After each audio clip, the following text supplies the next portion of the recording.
दर्शक बंधु होश उड़ेदेला बेले खबर आसी शुणी आपण आश्चर्य हेबे।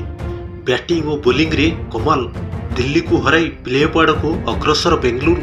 हाँ दर्शक बंधु, ता पूर्व जदि आपण आम चैनल रे नुआ भिडियो को मूल शेष पर्यंत देखंतु एवं भिडियो को गोटे लाइक एवं चैनल को अवश्य सब्सक्राइब कर दिंतु। आगु केमिति क्रिकेट रो ताजा खबर आपण एही क्रिकेट ओडिया चैनल रे आगो पाई परिबे। बैटरंक परे बोलरंक दमदार प्रदर्शन बल रॉयल चैलेंजर्स बेंगलुरु निजर करबा मर मुकाबला दिल्ली कैपिटल्स को 47 रन रे परास्त करिछि। एही विजय सह बेंगलुरु प्लेऑफ दिगरे आउ पाते आगो बढ़िछि।